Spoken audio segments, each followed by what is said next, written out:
Many months ago, I made a Barbarian build, and I was gonna follow it up with another one, but I just got busy. Last time around, I talked about a Barbarian build with significantly more durability than your average Barbarian, more utility, and even AoE damage. However, that build lacked something, and that was huge Nova damage numbers. That's today's build. We're gonna focus on Nova damage. Welcome to Pack Tactics. Fun fact, if you throw your dice really hard, you have a higher chance of critting. As I mentioned last time, Barbarians have a problem where their power level kinda just doesn't progress a whole lot after a few levels in the class. The first few levels you pick up are good, but at some point you are just better off picking bits and pieces from other classes. People usually jump ship at level 5 or 6. At that point you have Rage, Reckless Attack, and a few subclass features. Level 6 is especially nice because you get another subclass feature and another use of your rage. I talked about the considerations a bit more in detail in my previous Barbarian video, if you want to check it out. Anyways, damage. We're gonna make this build really flexible. What I mean by that is you get to select bits and pieces that help you make your own build. The order and levels will change when your power spikes, but there are plenty of viable paths. I'll first talk about the pieces to make a Barbarian, and actually discuss an example build afterwards. But before we get into the ingredients, this video is sponsored by Brancalonia, the spaghetti fantasy role-playing game for D&D 5e. Brancalonia is massive. It takes place in fantasy medieval Italy, and it combines Italian folklore, fiction, and pop culture together to make this world feel very punk rock.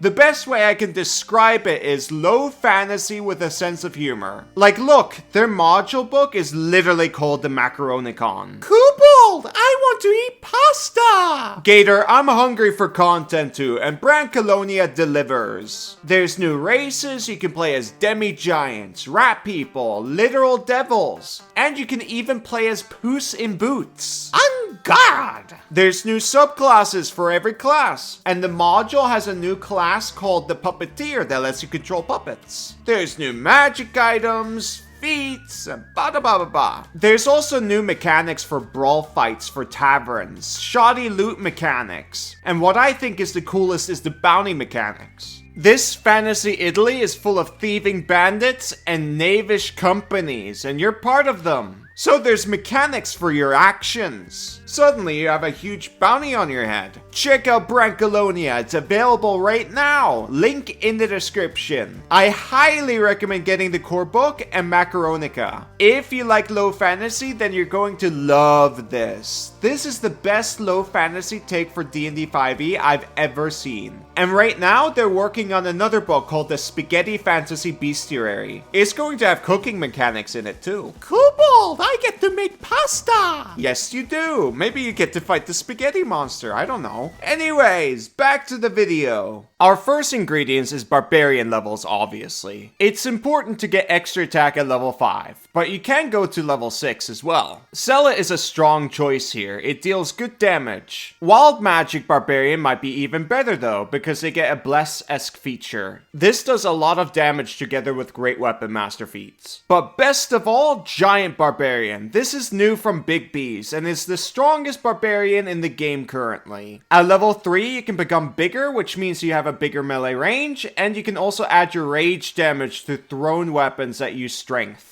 And finally, at level 6, you can infuse your weapon with different damage types, like Acid that deals an extra 1d6 damage. And your weapon gets a thrown property that returns to your hand when you hit or miss. If you want to know more about the Giant Barbarian, check out this video. Out of the 3 that I just named, I recommend Giant Barbarian the most. After this, the order of things is really up to you. Some options are better than others, keep that in mind, but again, it's all up to you. If I give you a number, don't take it as a priority necessarily. Ingredients number 2 is Fighter, specifically 3 or 4 levels. Getting these levels include a bunch of good features, the big standout being Action Surge, of course. 3rd level gets you a subclass, and 4th level gets you an ASI or feat. But Kobold, what subclass should we go for? Battle Master, of course. Its maneuvers are simply superior to anything else. While there are a few good options here, the main reason we go Battle Master is because we want precision attack. This allows you to hit more often, which is very nice for us, because attacks with Great Weapon Master hurts. Ingredients number 3 is Assassin Rogue with 3 or 4 levels. Rogue is not a very good class, but there are a few levels that can help out a whole bunch for marshals. Not only do you get sneak attack and cunning action, but you also get Assassinate. You have advantage on attack rolls against any creature that hasn't taken a turn in the combat yet. In addition, any hit you score against a creature that is surprised is a critical hit. Being able to attack with advantage without using reckless attack does help with your survivability by quite a lot. Even though it's only 1 round. If you have many encounters, then it does add up. By the way, I recommend telling your friends to focus fire as much as they possibly can. That way, things die faster. Like, for example, the boss dies faster. And if the boss dies faster, then that means the enemy is doing less damage to you and your friends. If your party has a good way of gaining surprise, like, for example, a druid or a ranger casting Pass Without Trace, then Assassinate becomes utterly insane. The 4th level gets us another feat or ASI. Speaking of ranger, ingredients number 4 is Gloomstalker Ranger. You either go level 3 or you go 5. This gives you another way to get advantage on your attacks without opening yourself up. The feature is called Umbral Sight. While in darkness, you are invisible to any creature that relies on dark vision to see you in the darkness. This is an incredibly powerful feature that also helps you defensively. If the enemy can't see you, then they have disadvantage. And of course, you have advantage, as I mentioned before. This feature will trigger a lot in dungeon crawls. You also get Dread Ambusher. That increases your Nova on the 1st round. And it increases your speed to 10 feet on the 1st round. Then there's the spells. The spells conflict with your rage, though. Keep that in mind. But overall, I don't think it's going to be a problem. You're going to be casting good berries out of combat. Favorite Foe also conflicts with Rage. It's concentration, so I recommend treating this feature as a backup resource when you run out of Rage or even spells. It doesn't take any of your actions. All you have to do is hit. The damage is 1d4 once per turn. It's nothing flashy, but I think it's great. Very underrated feature in my opinion. If you go for 5 levels in Ranger, then you can pick up Pass Without Trace. Group Surprise is the strongest thing you can do in the game. It's way stronger than Rage. Surprise is basically super action search for the entire party. But it's even more insane for you because you have Dread Ambusher and Assassinate feature. Well, if you have the Assassinate feature, that is. When you surprise somebody and you manage to hit on all of your attacks with the Assassinate feature, all of it is crits.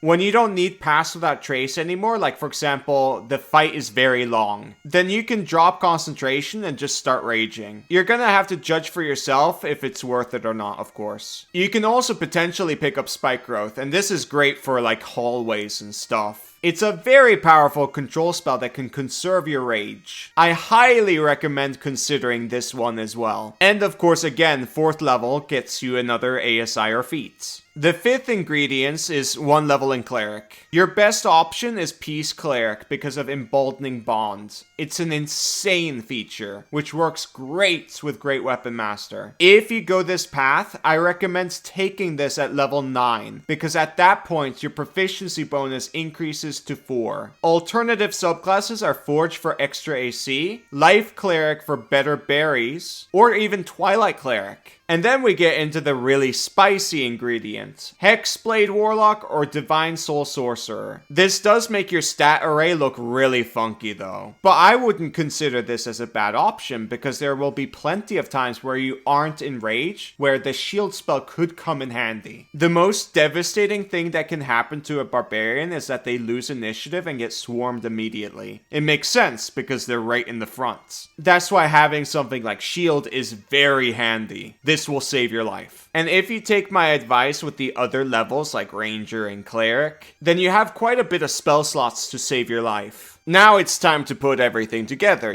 actually make a build. Race, custom lineage, or variant human. If you want to play a different race, you absolutely can, it's your character. The feat we want is Polar Master. Having only one attack sucks, so having two is pretty nice. Then there's also the opportunity attack when somebody enters your reach. As for stats, here's the point by spread. The 13 wisdom is just for multi-classing. First 6 levels, we pick Giant Barbarian. The 4th level feat is Great Weapon Master to set up the classic combo of more attacks through Polar Master, better attacks through Great Weapon Master, and a better chance of hitting through Reckless Attack. After this point, we pick up 2 levels in Fighter. We get Second Wind, Action Surge, and a fighting style. That can be Great Weapon Fighting. Great Weapon Fighting isn't much of a DPR increase, it's like 1. I wish this was like crazy good like archery fighting style, but it's not. Pick it anyways, it's a damage increase. The reason why we didn't go 3rd level yet is because Peace Cleric is crazy good. Our next level is level 9, so Peace Cleric time. We get Sanctuary, and you can pick either Healing Word or Bless. I recommend Healing Word here. Now at 10th level we go Battle Master and pick up Menacing Attack, Precision Attack, and Trip Attack. You're going to be using Precision Attack the most. The 4th level here for a feat or ASI, you can pick whatever you want. There's no guideline here. But here is what I recommend. Resilient Wisdom to shore up your defenses. Wisdom saves at this level is devastating for you. It's your biggest weakness, so I recommend you cover it now. The second thing I recommend is the Lucky Feat. You can do a lot with this. It can even help with your saves. And finally, +2 strength. Pretty straightforward. Next is 5 levels in Gloomstalker Ranger. I already went into a lot of depth into that. For fighting style, we pick up defense is +1 AC. The 4th level feat or ASI should be whatever you haven't picked up yet from the previous list. So if you picked Resilient Wisdom, you should either pick Lucky or +2 strength. After this, we go Assassin Rogue 3. Once we've done that, we either finish up our progression with a 4th level in Assassin Rogue if we already have taken the 4th level in Fighter, or alternatively, first go Fighter and then end with Rogue. And that's it! You made a glass cannon. And this is one of the strongest single target melee Nova builds in the entire game. And you have a lot of resources to pull from. You have maneuvers, you have spell slots, you have rage, you have